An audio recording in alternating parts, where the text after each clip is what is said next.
Hi again, everyone. This video is sponsored by contribution from Liz. Ollie, I just wanted to thank you for all you do. I love your videos, and it really is awesome validation for anyone dealing with these types of people. I have been to so many different channels on the subject, but I like yours the best. With you reading the emails, analyzing, and responding, I found this the most helpful. Plus, I find your reactions and the way you keep it real pretty humorous sometimes. So I get a pretty good chuckle now and then. Thanks for that. I am sorry for everything you have gone through, but I find it most amazing how you are using that to help others. Keep up the good work. Just call me Liz. My story is every other story on here. I'm going to try to keep it down the bare bones. I've noticed bad behavior pretty early on. His wife had recently divorced him from a 30-year marriage, and I thought he was dealing with stress from that. It started off with him being snappy and talking with just a nasty tone.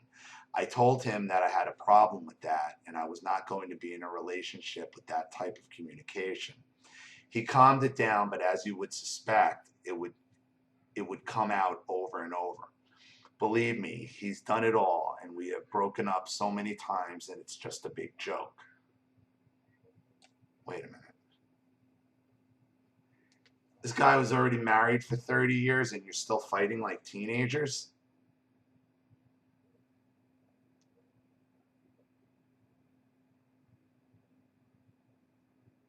He calmed it down, but as you would suspect, he would come out over and over. Believe me, he's done it all. We have broken up so many times, it's just a big joke.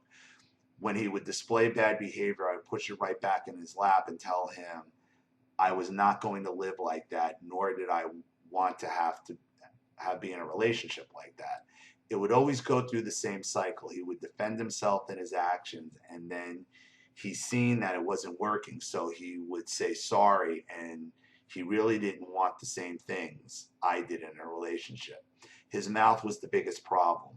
One thing he is atrocious for is his backseat driving. During one of our breakups, while we were talking about getting back together, he was promising the sun, moon, and stars. I told him and made it perfectly clear if he opened his mouth while I was driving again, I was done. That's not the person I want to be. He assured me no problem. One would think, right? No, this guy can't help himself. We all get into the truck and go out to eat. Me, him, my son, and brother. He proceeds to give me a hard time jokingly. The restaurant, mind you, was not even a mile down the road. I was fuming. I kept my cool and didn't ruin dinner. We got back home and I went to bed as if nothing was wrong, knowing I was leaving the next day. I was not about to ruin my dinner any further or my good night's sleep. The next morning I told him I was done. We had an argument, of course, and he said I couldn't take a joke, and if he couldn't talk, then I did need to leave. I said, "Yep, you're exactly right. I know it sounds trivial, but trust me, I'm leaving out tons and tons of information that have happened with this nut. This was just the straw that broke the camel's back. You'll get a better picture of all this towards the end of the email. Now I've been employed in with Now I have been employed with him in doing the books for his business. I told him I would continue to do his books, but he needed to find someone else to replace me. He made it clear we were only to communicate for business purposes. He has his house and I have mine. Plus, he works out of town with his construction business most of the time. Of course, he starts harassing me with text messages. I would block him and then I would unblock him if I needed to tell him something about business and wait for his response. Never responding to anything personal. Other than I did respond to him a couple times telling him that was his opinion and I cared nothing about. I did go on to say, I am not giving you my opinion. Why would you think I care about yours? Nothing more than that. Most of the time, I just ignored. Okay, Ollie, I need you to give me a lengthy side note for this part to make sense. A couple months ago, I took a 10-hour trip to visit him out of state. After arriving, but during the trip, I got pulled over by a cop. I had a few drinks earlier and was like, holy shit. I normally have a rule. If I have one drink, I will not get behind the wheel of the car. This one time I broke that rule. I have not and nor will ever do it ever again done that since. He asked me if I was drinking. I said no. He never asked for registrations or driver's license. He told me he was just checking on me and to stay safe on the way. I had my dog with me in the back seat of the car.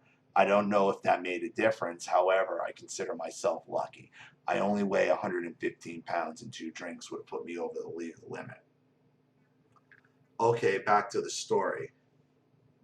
Oh, wait, you want me to yell at you for driving drunk? Don't drive drunk. You know better. Okay, back to the story. I had blocked him to tell him something about business and was waiting for his response. He texted me and said, "I don't know why you're blocking me." He said, I don't know what you did with that cop."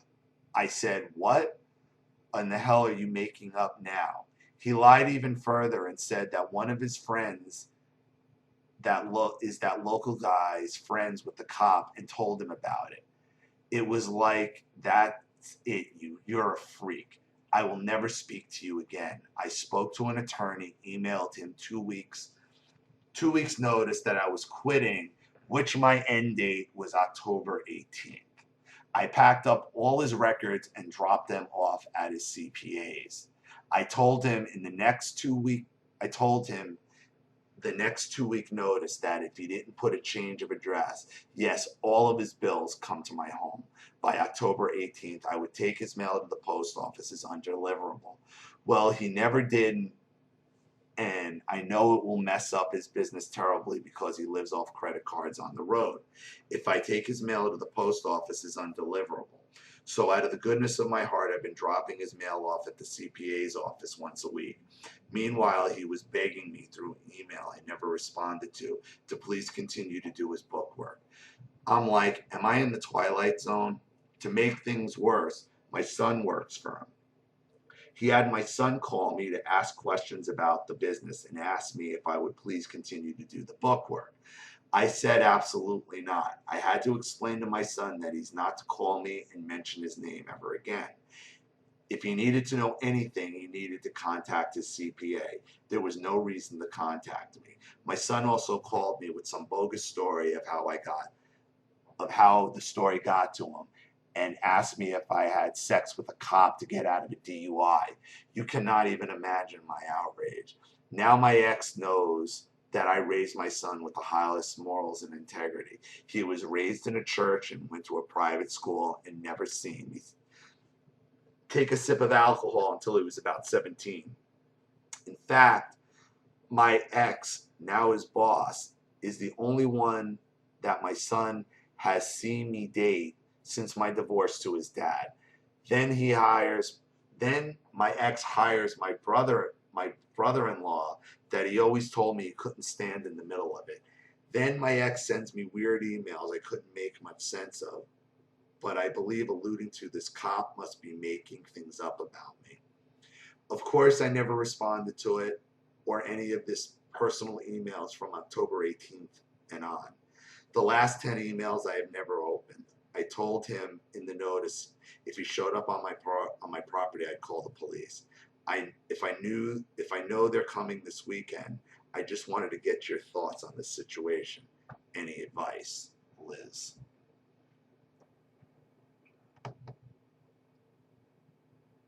Well, they've already been there, so because this was like 2 weeks ago.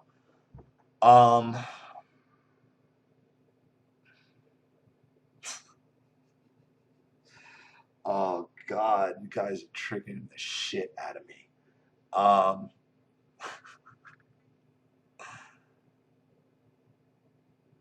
oh, that cop story. I mean, you did the right thing to never talk to him again because that is such a violation of.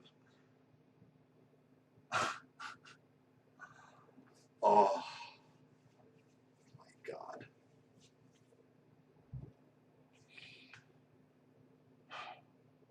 Don't do book work for him. You should tell your son. Find another job. This guy is a douchebag. If he's going to do this to me, what do you think he's going to do to you, son? You should tell your son you need to find a new job. I wouldn't make an ultimatum. I'd be like, this guy is dangerous. He had me stopped by the fucking police.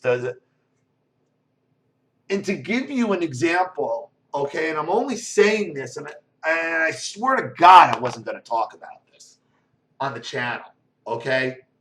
And I'm going to keep it as vague as possible, but the same fucking thing just happened to me with someone else. And this was over politics. This is somebody I knew for a while. And everybody knows I'm right-leaning. This person was left-leaning. Okay? And I talked about a little, years of being called a racist and all that. Get to you. This was the friend I lost over politics. And it wasn't even really over politics. Politics is what started it. This person can't have a goddamn rational. The long and the short of it is, what happened with me is, okay, there was a fight over Obamacare and the healthcare thing, and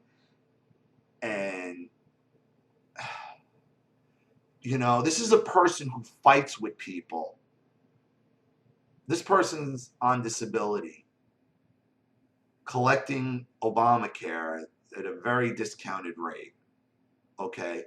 But then we'll sit there and argue with people at their jobs about how great Obamacare is and they're doing it wrong and I don't understand. Without the understanding is that the people that are paying for that Obamacare can't afford it for themselves. And then he goes, well, I put you and Charlene's information into the Florida Healthcare Exchange and found out you'd only have to pay $62 a month and be able to get food stamps. And I'm like, you did what? Like, you did what? You don't know what I make. You don't know what she makes. You don't know. You put my info, whatever you thought was my information, into a Florida and then announced in front of other people what you think I'd be entitled to, and I qualified for food stamps.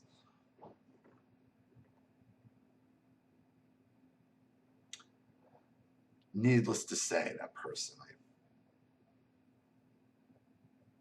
it's the same thing. It's the same thing. It's like, where do you get your balls and your entitlement? But that's what this guy. You can't trust when you can't even trust the narcissist with your safety in it, because that is crazy shit. That is crazy shit for him to do what he did. That is crazy shit what happened. That's what crazy people do. People who can't be wrong, who want their way, are going to get their way, and they keep going and going and going and going until they do something fucking crazy.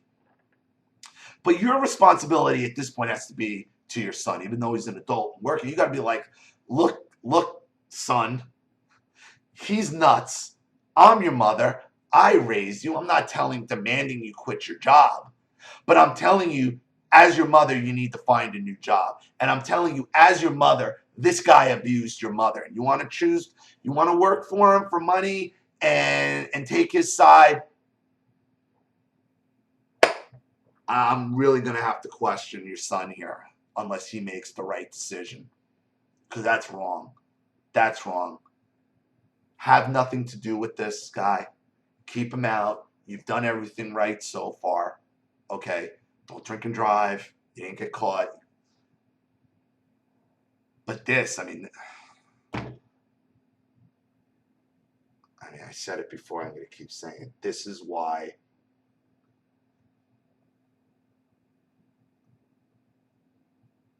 this is why I disappear for, days, weeks, and less time.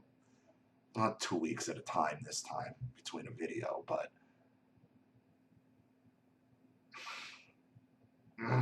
the anger and the rage I feel for you, as you're living it, going through it, I get it. You've done everything right so far, Liz. Don't do his books ever again. But you need to talk to your son. You need to talk to your son. Because this is a point when the narcissist just becomes scary. This is just when the narcissist becomes scary and unpredictable, and you don't know what they're capable of. That's why. So thank you for your contribution. Thank you for your story. I hope this helps. Thank you to everybody watching. Please leave any comments or opinions or advice in the comment section below. And again, if you want your story read on the channel, if you have a topic you'd like me to cover or a narcissist you'd like to expose, you know what to do with the PayPal and my email link in the description box. I'll have a video right back to you. This is Ali Matthews. Thanks for watching. I'll see you all again soon.